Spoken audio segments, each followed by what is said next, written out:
நண்பர்கள் அனைவருக்கும் வணக்கம். இந்த 2024வது வருஷம் மீனராசியை சார்ந்த அன்பர்களுக்கு எந்த மாதிரி பலன் கொடுக்கும்? 2024 மிக அற்புதமான ஒரு பலனை மீனராசிக்காரர்களுக்கு வாரி வழங்கக்கூடிய வாய்ப்புகளை சுட்டி காட்டுகிறது கிரக அமைப்புகள். ஏன்னா 2ல் குரு பகவான் இருக்கார். எப்பவுமே ராசிநாதன் 2ல் இருந்தால் அந்த ஆண்டு மிகச் சிறப்பான ஆண்டாக இருக்கும். தனத்தை தேடி ஓடுகின்ற ஆண்டாக இருக்கும். தனகாரகன் தனஸ்தானத்திலேயே அமர்கிறார்.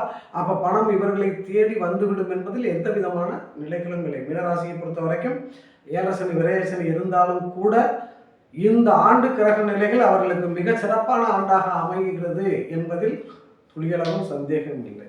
ஏன்னா மீனராசிக்கு பார்த்தீங்கன்னா 2 செவ்வாய் கரெக்டாக 10ஆம் இடத்தில் அமர்கிறார். மீனத்துக்கு 6ஆம் இடத்துக்கு அதிபதி சூரியனோட சேர்ந்து 10ல் அமர்கிறார். இந்த ஆண்டு உத்தியோகத்துக்கு முயற்சி செய்கிறவர்கள், அதாவது குரூப் 4, குரூப் 1, IAS போன்ற உத்தியோக முயற்சி செய்கின்ற மாணவர்களுக்கு பல வெற்றிகளை அளிக்கக்கூடிய ஆண்டாக 2024வது வருஷம் இருக்கும். இந்திய அளவில் தேர்வில் முயற்சி செய்கிற மாணவர்களாக இருந்தாலும் சரி, மாநில அளவில் முயற்சி செய்கின்ற மாணவர்களாக இருந்தாலும் சரி, அனைவருக்கும் வெற்றியை கொடுக்கக்கூடிய ஆண்டாக 2024 பிரகாசமாக இருக்கிறது. தொழிலதிபர்களுக்கும் இந்த ஆண்டு மிகச் சிறப்பாக ஆண்டு. ஏன்னா தனாதிபதி 10ல் இருக்கிறார், குரு வீட்டில் இருக்கார். உங்களுக்கு 10 குரு பகவான் 2ல் இருந்து உங்க மீன லக்னத்துக்கு 2 செவ்வாய் 10ல் இருக்கக்கூடிய செவ்வாயும் 6 சூரியனையும் பார்க்கிறார். ஆக தொழிலில் மிகச் சிறப்பான ஒரு நிலையை உங்களுக்கு கொடுப்பார். அதிக வருமானத்தை கொடுப்பார். சாதுரியமான ஒரு வெற்றிகளை கொடுப்பார். அரசியல் இருக்கக்கூடியவர்களுக்கு மிகச் சிறப்பான வெற்றி இந்த ஆண்டு இருக்கிறது. இந்த ஆண்டு மீனராசிக்காரர்கள் தேர்தலில் நிற்கக்கூடிய வாய்ப்புகள் ஏற்படும் பட்சத்தில் அவர்களுடைய அடிப்படை ஜாதகமும் பலமாக இருக்கும் பட்சத்தில் வெற்றிகளை சூடி விடுவார்கள் என்பதில் ஐயம் இல்லை. ஏன்னு கேட்டீங்கன்னா 5ஆம் இடத்துக்கு அதிபதி 6ல் பிரகாசமாக சிம்மத்தில் இருக்கிறார். 5ஆம் இடத்துக்கு அதிபதி மீனத்துக்கு சந்திரன், அவர் 6ல் சிம்மத்திலே பிரகாசமாக இருக்கிறார்.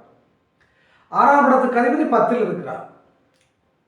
அப்ப வெற்றிகள் அங்கே தன்னகத்தை கொண்டு வந்து சேர்த்து விடும் கிரக அமைப்புகள். 7லே இருக்கக்கூடிய கேது, ராசியிலே இருக்கக்கூடிய ராகுவா அவ்வப்போது சின்ன சின்ன இடையூறுகள் ஏற்பட்டாலும் கூட, மறைமுகமான எதிர்ப்புகள் இருந்தாலும் கூட, ராசிநாதன் 2லே பலம் பெற்று 10ஐ பார்ப்பதால் தொழிலும் சரி உத்தியோகத்திலும் சரி மிக வெற்றி வாகை சொல்லக்கூடிய ஆண்டாக இந்த 2024 மீனராசிக்காரர்களுக்கு இருக்கிறது.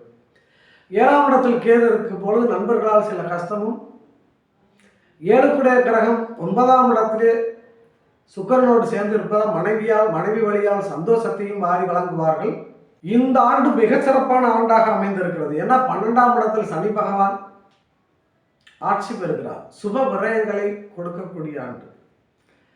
ஏன்னா தேர்தலில் நிற்கிறார், வேட்பாளர் நிற்கிறார்னா பணம் செலவழித்து தான் எலெக்ஷனில் ஜெயிக்க வேண்டிய சூழ்நிலைகள் ஏற்படும். அந்த மாதிரியான ஒரு சில விரயங்களை கொடுத்து பல வெற்றிகளை, ஒரு அபரிதமான வெற்றிகளை கொடுக்கக்கூடிய ஆண்டாக இந்த மீனராசிக்கு 2024வது வருஷம் இருக்கிறது.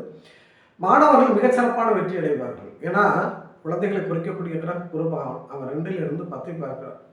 ஆக தேர்வுகளில் ஈஸியாக வெற்றி அடைந்துள்ளார்கள். மகிழ்ச்சியான ஆண்டாக இருக்கிறது. பெண்களுக்கு பதவிகளையும் கௌரவத்தையும் வழங்கக்கூடிய ஆண்டாக இருக்கிறது. சந்திரன் சிம்மத்தில் இருக்கிறார். கண்டிப்பாக பெண்களுக்கு புதிய பதவிகளும் கௌரவத்தையும் கொடுக்கக்கூடிய ஆண்டாக இருக்கிறது. இந்திய அளவில் அரசியல் இருக்கக்கூடிய பெண்களுக்கு புதிய கௌரவமான பதவிகளும், பெண்களுக்கு என்று ஒரு சட்டத்தின் மூலியமாக சில சலுகைகளும் கிடைக்கக்கூடிய ஆண்டாக இந்த ஆண்டு இருக்கும். நோய் தொல்லைகளை, சின்ன சின்ன தொல்லைகள் ஏற்பட்டாலும் கூட அது பெரிய பாதிப்பை தராத காலமாக இந்த 2024 இருக்கிறது. தொழில் அதிபர்களுக்கும், அரசியல்வாதிகளுக்கும், மாணவர்களுக்கும், பெண்களுக்கும், அனைத்து துறையை சார்ந்த மீனராசி அன்பர்களுக்கும் இந்த பொன்னான ஆண்டாக 2024 இருக்கிறது என்பதை தெரிவித்துக் கொள்கிறேன்.